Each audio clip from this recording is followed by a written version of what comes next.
Hi everyone, it's Jaden for Student Pages. I hope I've caught you all doing very well today. Today we are here with the MP Jerome Mayhew to talk a bit more about financial literacy for young people. How are we doing, Jerome? I'm doing really well. How are you? I'm very well, thank you. It's excellent to have you on today because you are the chair for the All-Parliamentary Group on Financial Education for Young People. So what better person to have on to talk about the subject? You're really kind. It's the second largest all-party parliamentary group in Parliament. I'm ashamed to say that the largest is the one in favour of beer, but I suppose as students you might be able to get on board with that one as well. But I can kind of get that.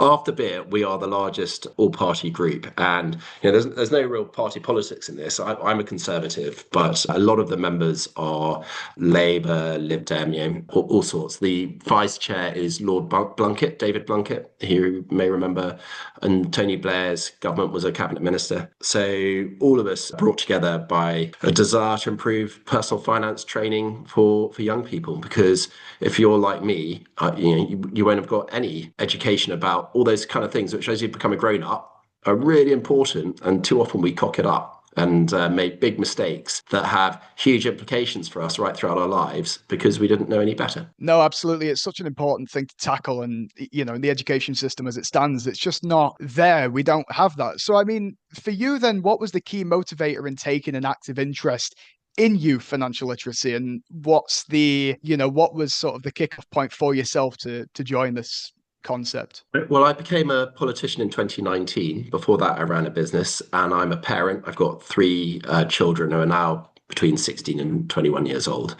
And I look back at my own education, and I wasn't taught a thing about personal finance. What I learned was from my parents. I started visiting schools as when newly elected MP. It's a great access, which as a member of the general public you don't get. And it just became really apparent to me that the education on personal finance that they had whenever it was 40 years ago hasn't really improved for a lot of schools anyway between then and now. And then I looked at my own children; they weren't getting any education either. So I was really concerned that sensible financial education, things like debt management, things like whether you go for a pension, what is an ISA, what is compound interest, what kind of mortgages are there out there, and what's the difference between interest only and a capital repayment one, and what impact will that have on you, and also a defined contribution or a defined benefit pension scheme. I mean, those are just words, aren't they? But they are really, really important words. And I just realized that things hadn't really got better, and it was a middle class secret. The people who really, really need this, everyone needs it, but people who really need it are people perhaps who come from a financially chaotic family, but they're not learning it at home. So it's Yeah. even more important that they learn about one side of the scale on debt management and budgeting, and to the other side on what to do with savings. Are savings a good idea, or do you want to piss it all away by the end of the month? What do you want to do? And you have choice as a grown up, but choices have consequences, and you need to understand what they are. Yes, absolutely. And again, it's the earlier you start, isn't it? That this stuff helps as you get older. And again, I imagine, well, I don't have to imagine, again, from my own perspective, being, I'm freshly done with university, but it wasn't that long ago that I was in secondary school.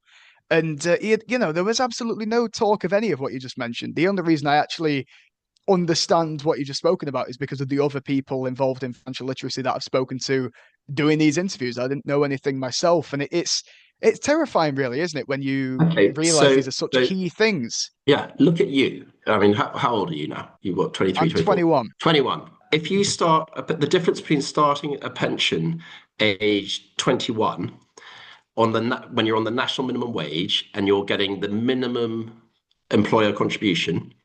So this isn't a fancy pension. This is just basic pension. The difference between starting at age 21 and 26 or 7, when people eventually get around to thinking about it, would make a difference of about £135,000 to the size of your pension. It's about a 36% difference. And the reason is It's because wild. yeah, those small contributions from age, I'm approximating the figures here, but from sort of 21, a 5-year period right at the start of your career, because the payday is when you're 67 or, let's face it, by the time you get to retire, maybe 70, I don't know. It's been working for you all those years. It is the most effective saving you can do. So you could be well over £100,000 richer in retirement, about 36% more in your pension, just by doing the minimum contributions from your age for the next 5 years. It's worth doing, Yeah, isn't it? it's absolutely mind blowing. Yeah, no, I'm 100% on board with you. Absolutely. I mean, go on then. I'm curious. So, what are some of the key challenges in investing in a curriculum in the current education system that's geared toward teaching children and young people about this stuff? Because I imagine it's quite difficult a lot of the time to, make convincing arguments because it's been barren, in the education system for so long. Well, so there's a whole raft of things. So, in no particular order, in secondary school education in England, we've had personal finance, financial education as part of the curriculum since 2012, from memory. But two-thirds of the teachers who are supposed to be teaching us this stuff didn't even know it was part of the curriculum 18 months ago. So, as policymakers, we think, jolly good, well done us. We've got it, we won the campaign. But actually, the only thing that matters is it being taught on the ground. And it fits in PSHE. PSHE isn't inspected primarily by Ofsted when they come around the schools. It's in too many schools, it's a sort of add-on bit of teaching as opposed to having a departmental head and it being a core part of the curriculum. It shouldn't be like that, but that is often how it is treated. You've got teachers who are rubbish at their own personal finance because they didn't get any training, so they feel underconfident in the subject. So it's one to skip.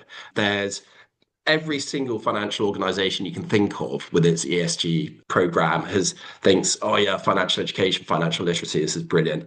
Well, there are thousands of different resources out there, but no one knows which ones to trust and which ones not to trust.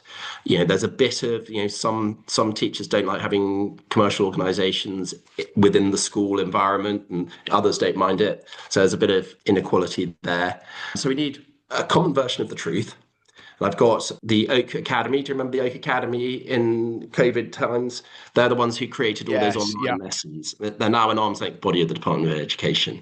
I've got them to produce, which they've already done, 45 different personal finance, financial education lesson plans. So Oh, we've that's got excellent. yeah. So we're making progress.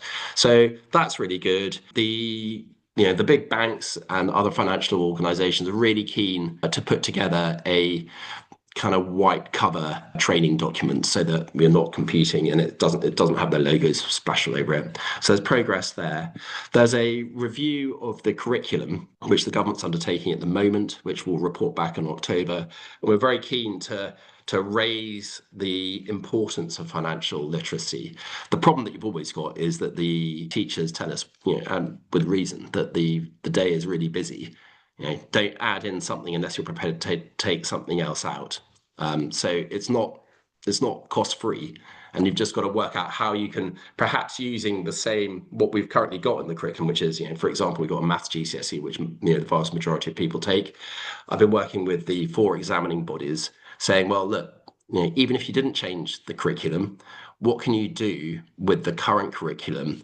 And Pearson went away, and they've come back saying, well, 2 of the questions on the GCSE paper could always be examined through the lens of personal finance. So you can see how, okay, it's in PSHE, maybe we can't change that, although I hope we can. But let's look at the maths GCSE. And if every maths teacher knew that 2 of the questions on every GCSE paper was going to be examined through the lens of personal finance, it's going to get taught, isn't it? So it's trying to, Yeah, as a yeah. backbencher, I don't have the levers of power. My party is in opposition at the moment, and but it's working with the system to try and get the outcome you want. That's what I'm trying to do. Yeah, absolutely. I mean, a whole kettle of fish, I'm sure, but no, it sounds like real progress has been made already. I mean, I read pretty recently that half of 7 to 17-year-olds currently receiving this education, it's just not happening, which is just mind blowing for such a large portion of people to not be receiving this education. Yeah, I mean, there's It, there's it, there's different statistics on this, but it's certainly the case that a high percentage of students don't remember being taught any financial education. It's not quite the same as not actually having been taught it, but don't remember it. And that brings into the question, what importance within the teaching establishment is being given to this? How heavily are you highlighting it? And when are you teaching it? Because people pay attention when something matters and is relevant to them. So at the one end, the evidence suggests that our basic attitudes towards money are set when we're about 7 years old. I mean, amazing. So you've got to be right in there in the primary school dealing with attitudes towards money. And then at the other end, when do you start worrying about PAYE and tax? It's when you might have a part-time job. So it's towards the graduation end of secondary education, certainly in tertiary education, so at university or FE colleges. And then it's really important. You want to know about tax, you want to know about pensions when it's relevant to you. No, absolutely. I mean, I suppose to spin off a little bit then, could you provide a bit of insight into the dormant assets scheme? And how does that relate to financial literacy? What are some of the challenges being pushed back from Whitehall releasing those funds? So for your listeners and readers, what this is dormant assets are essentially bank accounts which people have forgotten about and died, or there is unclaimed cash floating around in the sort of banking industry, which the government eventually gets its hands on.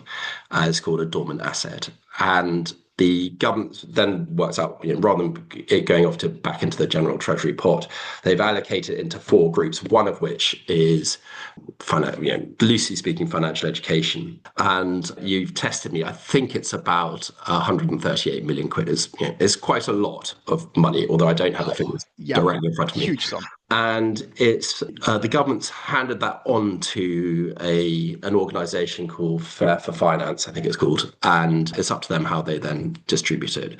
There's a concern at the moment that that's going to be directed to adult education, important though that is.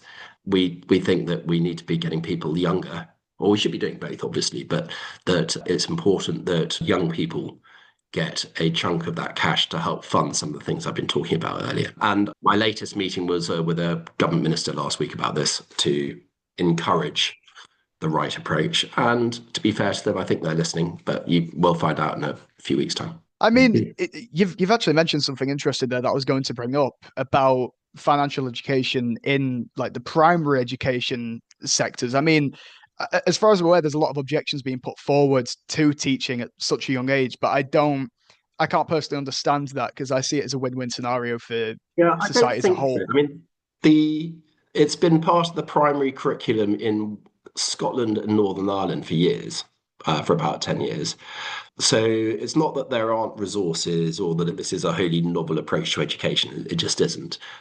What we need to do is to get it more centered in the curriculum for England, and then not just get it in the curriculum, but actually see it turn up in the classroom.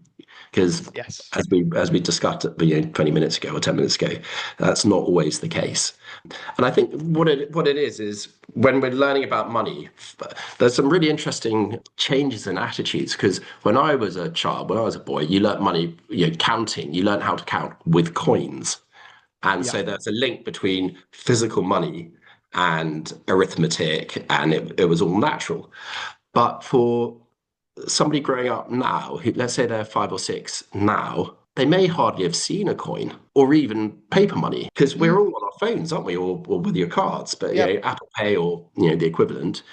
So there's what we're seeing is a breakdown in the correlation between arithmetic and so we're having to work out different ways of how to teach primary schools, primary children about money and its importance. And the idea, there's this great phrase, isn't it? Delayed gratification. So it sounds a bit of a mouthful, but if you think about it, delayed gratification is what saving is. It's saying, look, I've got 10 quid. I can either go and have a nice time right now, or I can delay the bit of fun I'm going to have with that 10 quid. And in 5 years' time, it'll be 15 quid or maybe even 20 quid. That is the very basic concept. And it will look after me when I really need it, as opposed to out on the razzle. And the basic attitude that's all, it feels almost hardwired into some people and not in others, that being responsible with money, saving it, putting away for a rainy day, investing it so that it grows, so it's working for you rather than you always working to earn a bit of money. I mean, how great would that be if you get to the stage in life where money has been working for you all your life and then it's paying you rather than you having to scrape and scrimp for the end of the month? Yeah, Just think of fantastic. that. And that is in essence what delayed gratification is. If you invest in I don't, it could be in any kind of investment or savings with compound interest. So, compound Yeah. interest is where the first year you get a quid on your, well, that'd be a quid on your 100 quid.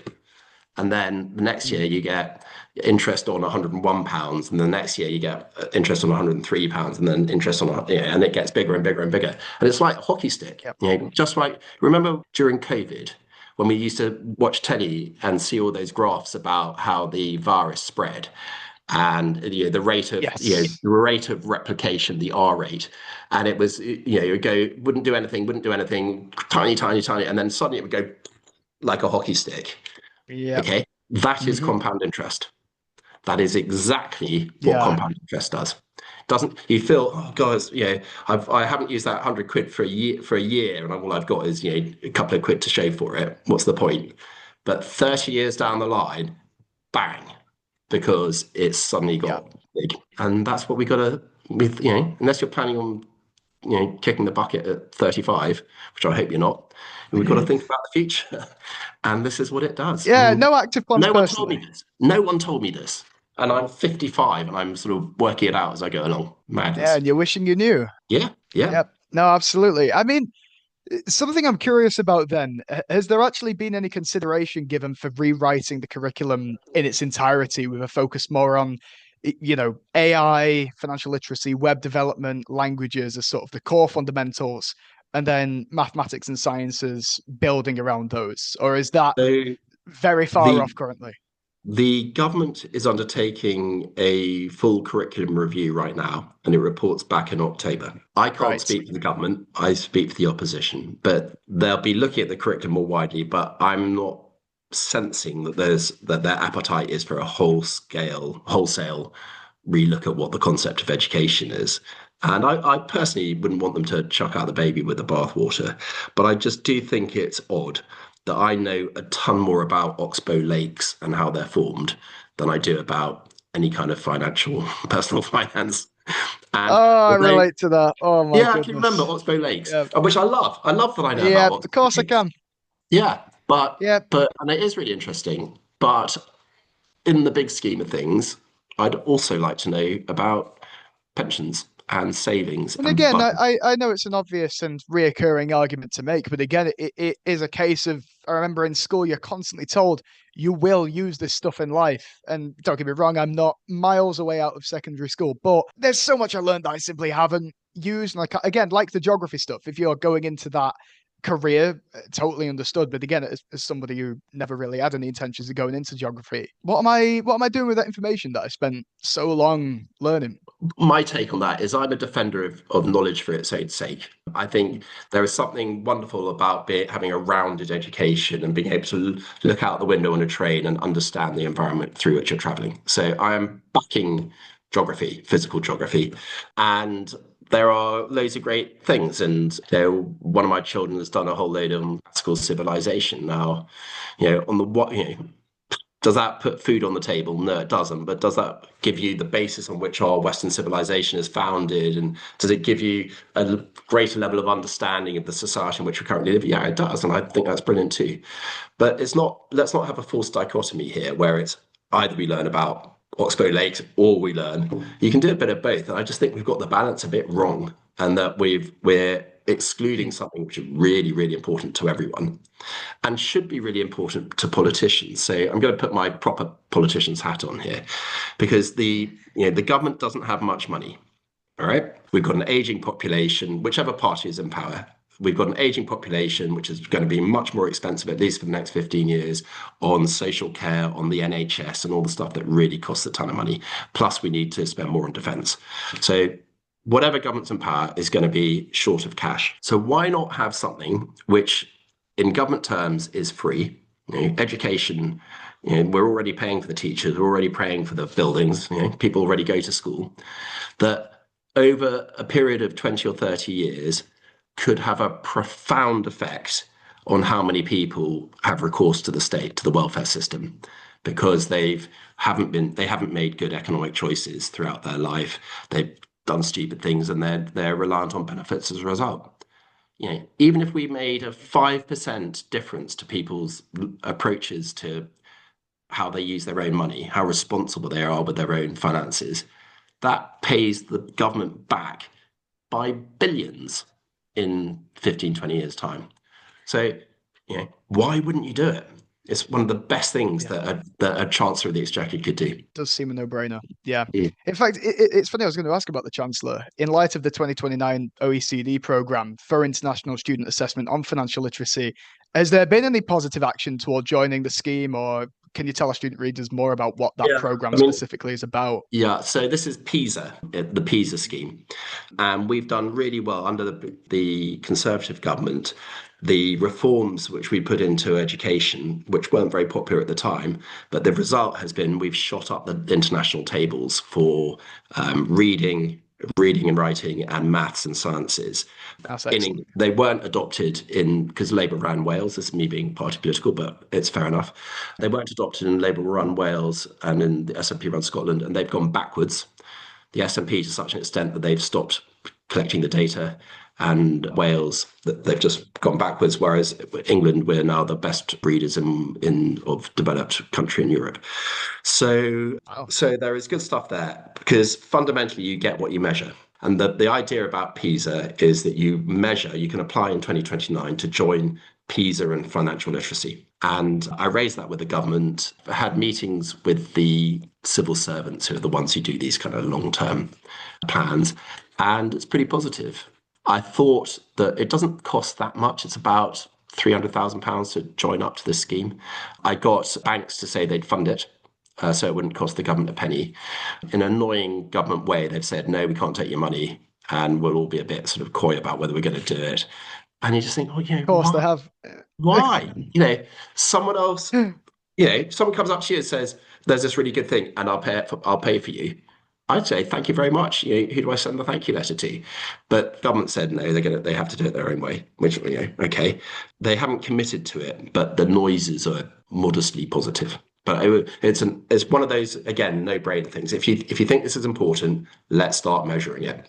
Just as Yeah. if we think it's important, Ofsted should measure the compliance when they go into a school to do an examination, a review, an inspection. Sorry, that's the right word. And just have a look. It's on the curriculum. Have you taught it? Show me the evidence. And you get what you measure. Yeah, absolutely. I mean, any progress, of course, of good progress. So I'm glad to hear that there are steps being made to any degree. I think that's excellent. I mean, so looking outside of governmentals, then, what can we do as the next generation, just generally, to help this cause? Sounds really unfashionable, but email your MP. But if you had a couple of thousand emails to MP saying, are you aware of the all-party group on financial education for young people? We're really keen that this is part of the programme because I missed out because of I don't know whatever, and I think it's really important. It just raises the awareness so that MPs want whatever party they're from, they want to do the right thing, they want to help their constituents.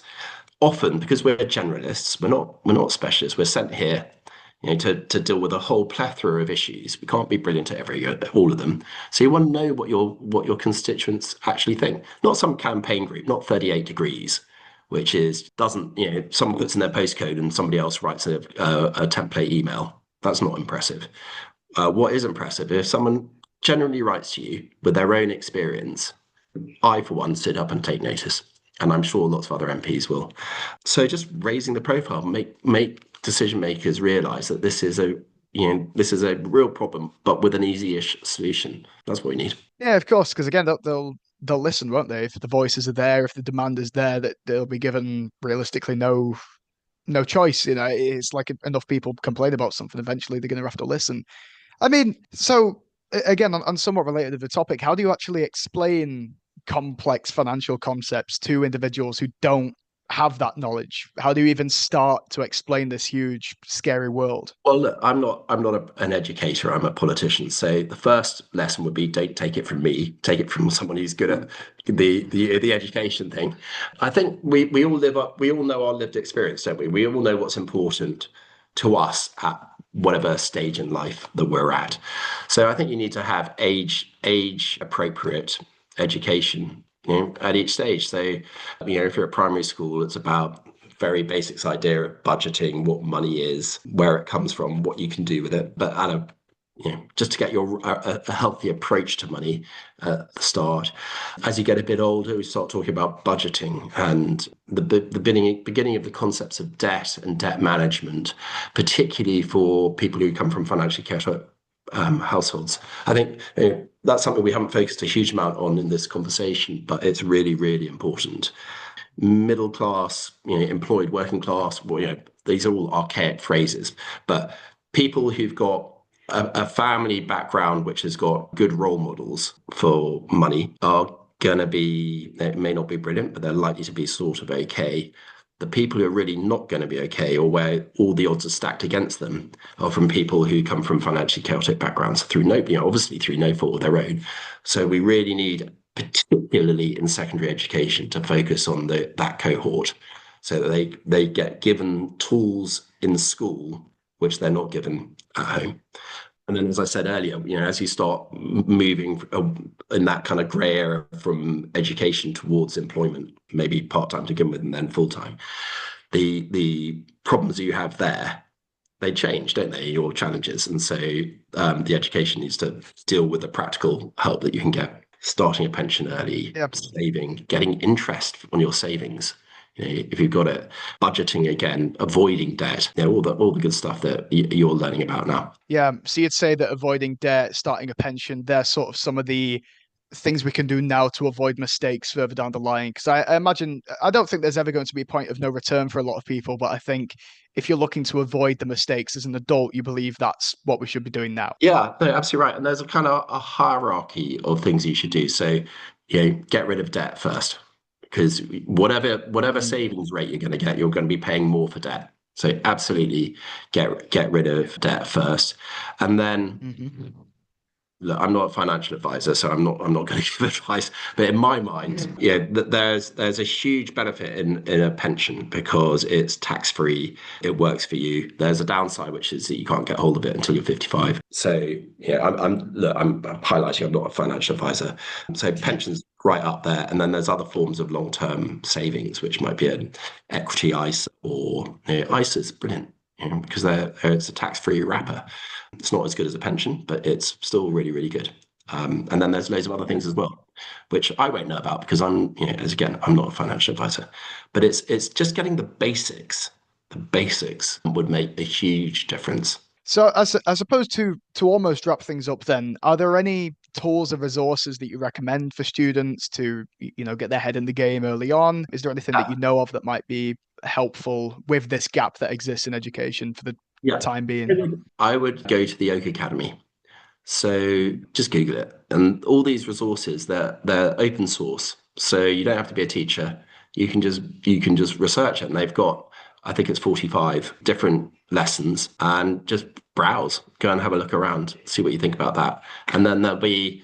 It's a while since I've looked into that, but there then it encourages you to look elsewhere as well. So start there, and if it piques your interest, you can develop further. Excellent stuff. Well, I mean, Jerome, thank you ever so much. Honestly, it's been an incredible chat. I just really do hope to see further, quicker progress from the government sometime soon, to be honest. Because again, as somebody who has that lived experience, not being taught enough and now being in a position where I'm a very young adult starting out, it is a scary world. And the more I've learned, the more I've realized it really shouldn't be and it doesn't need to be. So I think the movement is excellent and I'm really hopeful that we'll get somewhere. Of Brilliant. Well, thanks very much. Thanks for the interview. course, anytime. Have a good rest of your day.